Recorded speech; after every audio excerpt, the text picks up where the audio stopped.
Welcome to the TDS Early Years podcast. Now, each week we're going to be joined by different educational experts from across the globe who are going to offer exclusive insights, inspiration and guidance to help us as practitioners unlock all the potential for learning that there is in the early years. So to be first to hear about future episodes and to access all of the follow-up content, including ideas for your own setting, Pinterest, mood boards, and loads more, you can sign up for exclusive access using the link in our podcast description.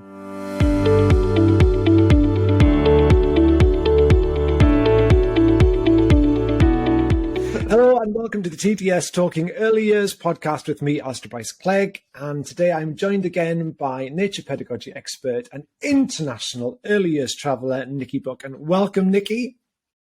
Thank you, Alistair. It's great to see you again. And you. And we've talked lots in our podcast episodes about the idea of nature-based pedagogy and also how we see that manifest itself all over the world in early childhood education. But I'm just thinking about those people that we have mentioned who perhaps, don't have a creek or a river at the bottom of their setting. They don't live in beautiful forests. What can we do about really having an ethos for nature-based pedagogy if we don't live in that kind of space?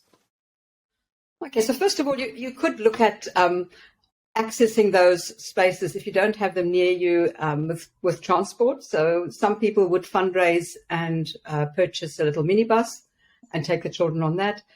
What we're doing increasingly in Australia is that I'm encouraging practitioners to take children on public transport, because children in Australia can access public transport for free. So you can take your whole class on public transport and you only pay for the practitioners, not for the children. And very often the bus is as exciting as the train, as any excursion you want to do. So that's one option. The other is to bring nature into your space. And we've already mentioned, getting clippings from the families, bringing wilted flowers in, having arrangements with the local florists, because they throw a lot of flowers and plants away. So again, talking to families about that, creating maybe a bug sanctuary or a minibeast sanctuary. Some people call them hotels. I prefer to call them a sanctuary because it's a place where the minibeasts are supposed to feel safe, rather than and because we have snakes, spiders that are poisonous. So we don't really want the children to poke their fingers in spaces like that, and then also teaches them that respect, so the children can add to that. Otherwise, bringing nature in. And the other thing to look at is, I know one service here in Australia, they spent 2 years trying to find a suitable space. They were looking for a bush space and they spent 2 years looking for it. And then they asked the parents, does anybody know of a space we can use?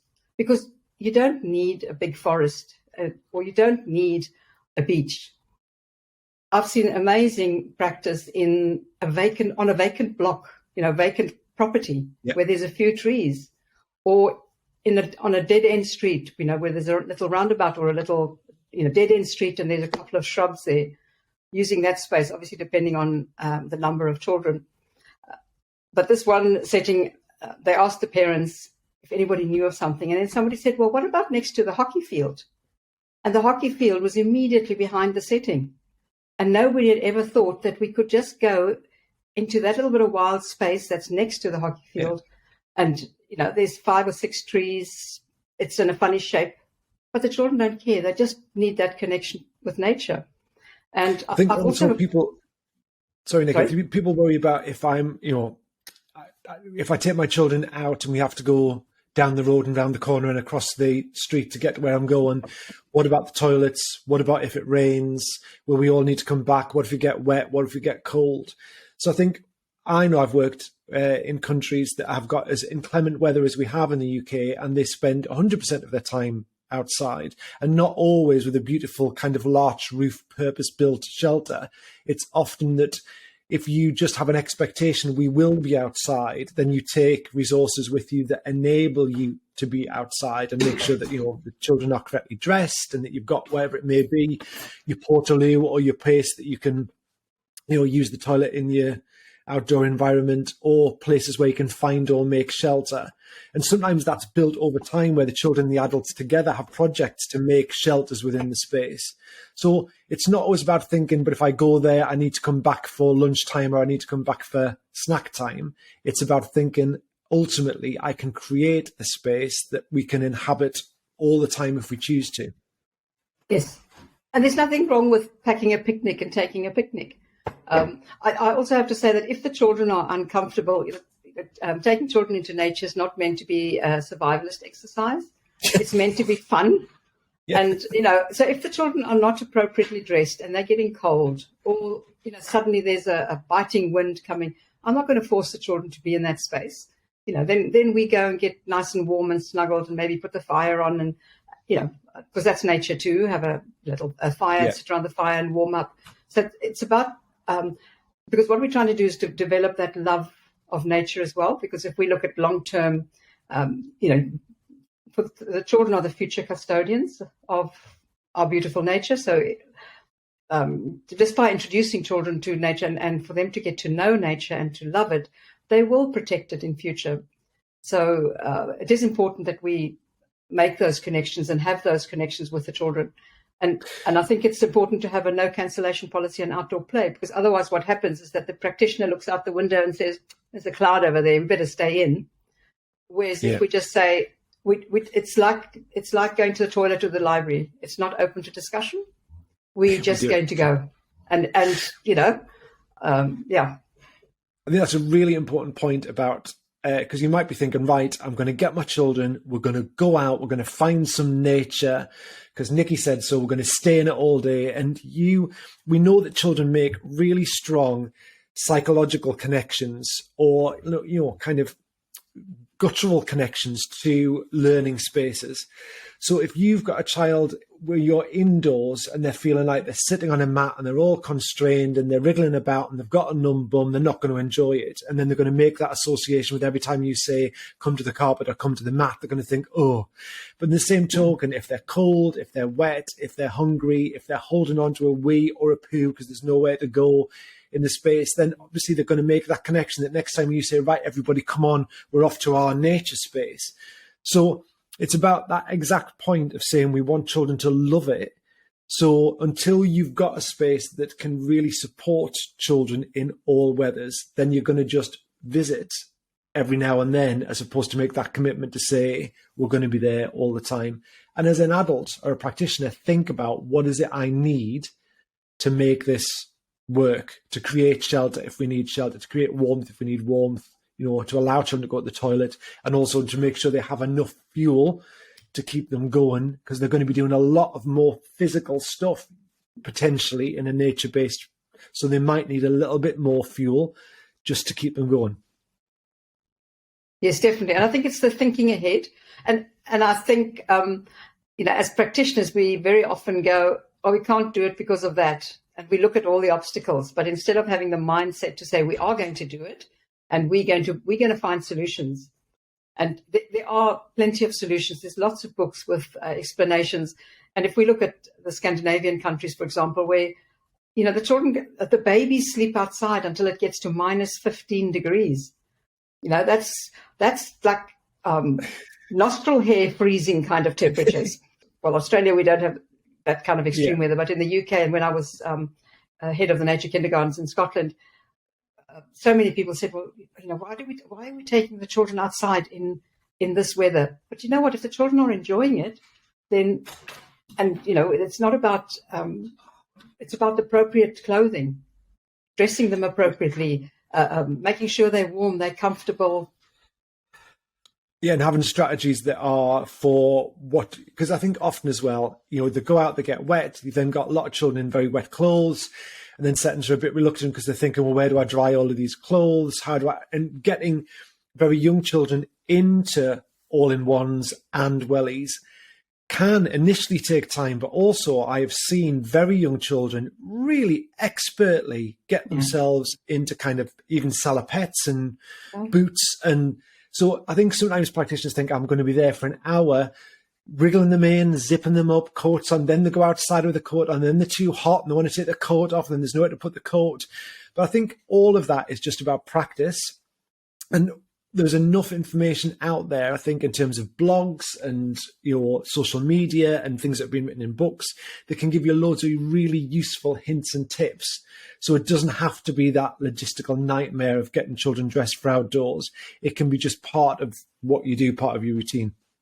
Yes, and to have a drawing room, if you're serious about this, it's looking at, let's create a drawing room, where we can put a heater in, or in the cold countries like in Iceland or whatever, they've got things that look like fridges, but they're actually sort of heaters. They've got these big fridges standing there, but there's warm air blowing through it. So they'll put the gloves and the things that are against the children's skin into that space, into that, I don't know what you call it, like a fridge with heating. Yeah, like a drying cupboard. Yeah. Yeah, like a drying cupboard. Yeah. And I think it's exactly that. I think what we're both saying is we have seen the benefits of this, like huge benefits for children in countries that are culturally very well prepared for this nature-based pedagogy. So they have built into their, basic structure, things like drying rooms and outdoor spaces. And we've also seen countries that are trying to use this pedagogy in spaces and cultures around education that aren't equipped. And I'd say that's probably very true for the UK. But it is still possible. And what makes it possible is the information that's out there from people who've tried it to say, before you do that, make sure you've done this. And before you do that, make sure you've done this. So there's plenty of things that we can do as practitioners to introduce even small elements of nature-based pedagogy into our practice. But I think even the smallest elements can have massive impact. They certainly can, because even, a couple of bottles, different sized bottles and water and, leaves and petals and pestle and mortars will have a big impact on those children. And I think when it comes to the children going outside and when the weather is inclement, I think we should give children choice. They know what they need. And, if you're in a setting and you're wondering about should they be going out in the garden and it's bucketing outside, give them the choice. If they want to stay inside, they stay inside. They might go outside for 10 minutes and come back inside, or they might stay outside for an hour because they're just so loving the water. And, they're not going to absorb the water and swell up or get sick. And again, that's information, or melt. And that's information you share with the parents as well. If the parents have got a concern, they're far more likely to get ill, cooped up inside in basically an incubator with all the germs going around. And hopefully parents got that from COVID. Everybody was saying, take the children outside. Than they are from being outside. And I think I keep coming back to this. Every child is allowed to shine. You need to, at the end of the day, a child needs to say, I did well, and I had fun. And I was clever. I was whatever. And I loved learning. And that's, I think, part of our role as practitioners is to encourage that love of learning, which comes through, discovering new things and asking questions about the dead bird or the worm that accidentally broke into two pieces. That's learning. Accidentally, yeah. I think it is that. It's about that what learning is about and life is about, really. It's about that feeling in your gut that says, I loved that. It made me feel alive. And children as adults, we have loads of responsibility that comes with adult life. Children don't have a lot of that. And so for them, they are in the best place to have a daily diet of, that made me feel amazing. I love it here because we get to do things that I love. And we can give them that. And so therefore, if we can, we absolutely should. And we go back to one of the points we made very early on in one of our initial podcast discussions, which was just about nature-based pedagogy gives children what they developmentally need, which is not always what we think as adults, but it is actually what a developing human needs to build their brain, to build their social and emotional well-being, to build their physicality, to build their creativity. It all can happen in that lovely, ambiguous, open-ended, rich space that is nature. Yes, I totally agree. We need to get them out. And I think But I think we also have to, sometimes I find we take so long to make up our mind and to try and get things perfect. But you know what? Sometimes we just need to do it and just get out there and do it. And then we can tweak it, because otherwise it might take us 2 years to start a program where we take children out, or include more nature.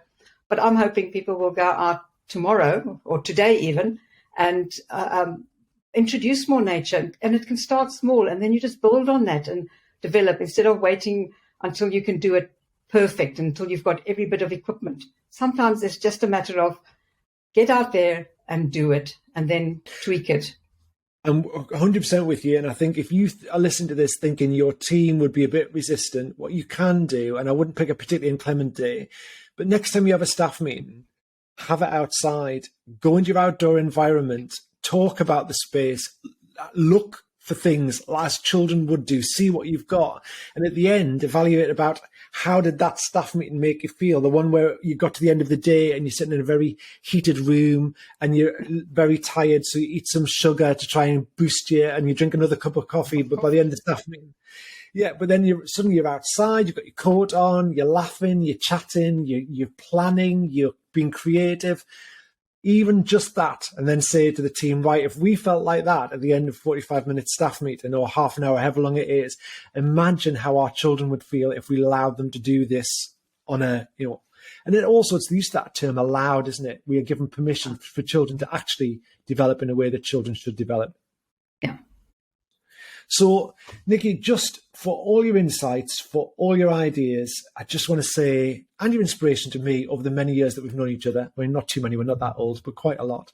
Thank you very much, and thank you for taking part in the podcast. We will make links to all of the books that Niki's written, and also how you can find out more information about the work that Niki's done. But thank you so much for being a podcast guest. I have absolutely loved catching up. Thank you, Alistair. And I very much enjoyed your stories and your reminders.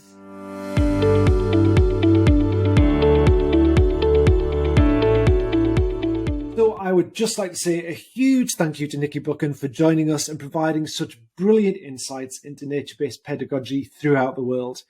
You've been listening to the TDS Talking Early Years podcast with me, Alistair Bryce-Clegg, and of course with the wonderful Niki Buchan. If you've been inspired by what we've been talking about today, then don't forget you can sign up via the link in the episode notes, and then you'll be the first to hear about any future podcasts. But you can also access some really useful follow-up content, including lots of ideas for your setting and Pinterest boards that will help you shop for nature-based resources.